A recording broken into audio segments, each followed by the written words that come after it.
முக்கிய செய்தித்துறை ஊழியர்களுக்கு தரமான கவசங்களே அளிக்கப்படுகிறது என துணைநிலை ஆளுநர் தமிழிசை சவுந்தரராஜன் விளக்கம் அளித்துள்ளார். புதுச்சேரி மாநிலத்தில் கொரோனா தொற்று பாதிக்கப்பட்டு இதுவரை 7 செவிலியர்கள் மற்றும் சுகாதார பணியாளர்கள் இறந்துள்ளனர். மேலும் ஊழியர்களுக்கு தரமற்ற கவச உடை அதாவது PPE கிட் வழங்கப்படுவதாகவும் குற்றச்சாட்டுகள் எழுந்தது. இந்நிலையில் துணைநிலை ஆளுநர் தமிழிசை சவுந்தரராஜன் வெளியிட்டுள்ள செய்திக்குறிப்பில் தரமற்ற PPE பாதுகாப்பு கவச உடைகள் கொடுக்கப்பட்டதாக செவிலியர் கூறியதாக சமூக வலைதளங்களில் ஒரு கருத்து பரவுகிறது. உண்மையில் தரமான கவசங்களே அனைவருக்கும் அளிக்கப்படுகிறது, எந்த பாரபட்சமும் இல்லை என்று இதை பற்றி நான் விசாரித்த போது அதிகாரிகள் கூறினார்கள். கொரோனாவிற்கு சிகிச்சை பெற்று வருபவர்களை பார்க்க சென்றபோது நானும் சுகாதாரத்துறை செயலாளரும் அதே PPE பாதுகாப்பு கவச உடைகளைத்தான் அணிந்து கொண்டுதான் சென்றோம். ஆனாலும் ஏதாவது குறை இருந்தால் விசாரித்து சரி செய்ய சொல்லப்பட்டிருக்கிறது. அனைவரும் பாதுகாப்பாக இருக்க வேண்டும் என்பதே நமது நோக்கம் என புதுச்சேரி துணைநிலை ஆளுநர் டாக்டர் தமிழிசை சவுந்தரராஜன் தகவல் தெரிவித்துள்ளார். ஒரு மாதத்திற்கு பிறகு புதுச்சேரி மாநிலத்தில் 1000க்கு கீழ் குறைந்தது கொரோனா பாதிப்பு. கடந்த 24 மணி நேரத்தில் 922 நபர்களுக்கு தொற்று உறுதியான நிலையை மேலும் 23 நபர்கள் இறந்துள்ளனர். புதுச்சேரி மாநிலத்தில் கடந்த 24 மணி நேரத்தில் புதுச்சேரியில் 730 நபர்களுக்கும், காரைக்காலில் 134 நபர்களுக்கும், மாஹேவில் 21 நபர்களுக்கும், ஏனாமில் 37 நபர்கள் என மொத்தம் 922 நபர்கள் பாதிக்கப்பட்டுள்ளனர். மேலும் புதுச்சேரியில் 21 நபர்களும், காரைக்காலில் ஒருவர், ஏனாமில் ஒருவர் என 23 நபர்கள் இறந்துள்ளனர்.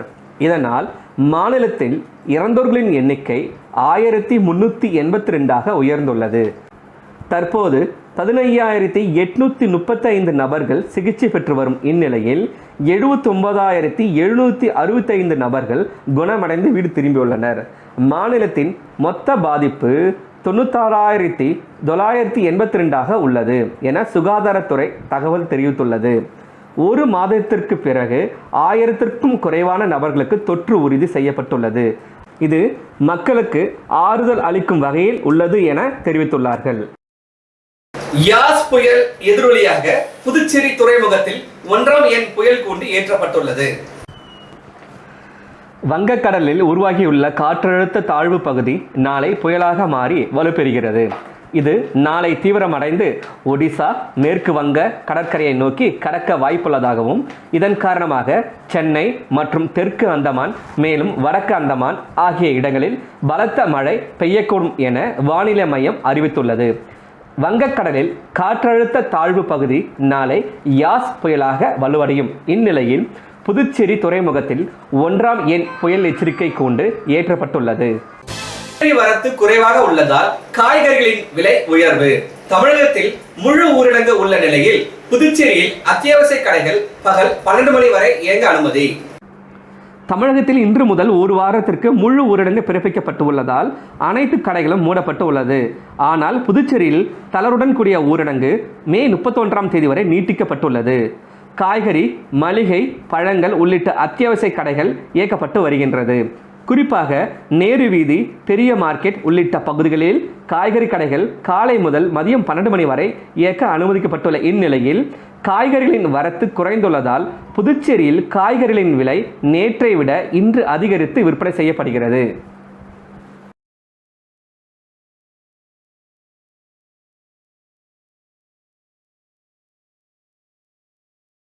புதுச்சேரியில் உள்ள மயானங்களில் பாதுகாப்பு உபகரணங்கள் வழங்கி ஊழியர்களுக்கு பாதுகாப்பு வழங்க வலியுறுத்தி உடலை அடக்கம் செய்யாமல் ஊழியர்கள் எதிர்ப்பு.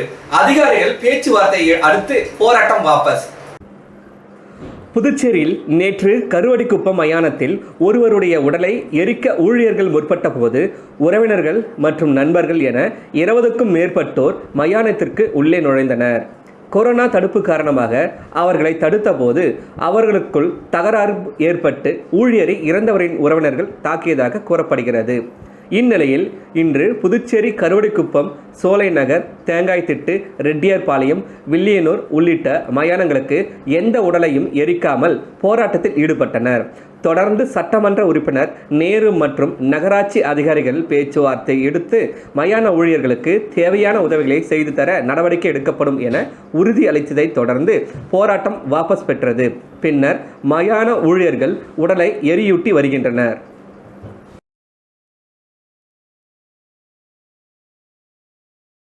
புதுச்சேரி மாநிலம் உப்பளம் தொகுதி நேதாஜி நகர், திப்ராய்பேட்டை ஆகிய பகுதிகளில் நிவாரணப் பொருட்களை சட்டமன்ற உறுப்பினர் அனிபால் கென்னடி வழங்கினார்.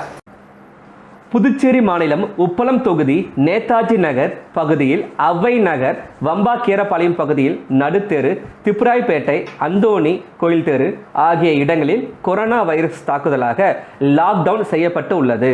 அதனால் அந்தந்த பகுதிக்கு நேரில் சென்ற பாதிக்கப்பட்ட அனைத்து குடும்பத்தினருக்கும் தனது சொந்த செலவில் நிவாரண உதவிகளை வழங்கி ஆறுதல் கூறினார் மாநில திமுக துணை அமைப்பாளர் வி. அனிபால் கென்னடி. அவருடன் தொகுதி செயலாளர் சக்திவேல், அவைத்தலைவர் ரவி, தொகுதி கழக பொருளாளர் சண்முகவேல், மாநில இளைஞர் அணி துணை அமைப்பாளர் ஆரோக்கியராஜ், மாநில மீனவர் அணி துணை அமைப்பாளர் விநாயகமூர்த்தி, கலை இலக்கிய பேரவையின் துணை அமைப்பாளர் சந்திரன், ஆதி திராவிடர் நலக்குழுவின் துணை அமைப்பாளர் தங்கவேலு, இளைஞர் அணி அமைப்பாளர் முருகானந்தம் மற்றும் கிளை கழக செயலாளர்கள் மணிகண்டன், செல்வம், அசோக், ஆனந்த், மோரிஸ், செல்லப்பன், நோயல் கஸ்தான், மதி, ரகுமான், அபிபுர் ரகுமான் உள்பட அனைவரும் கலந்து கொண்டு உதவிகளை வழங்கினார்கள்.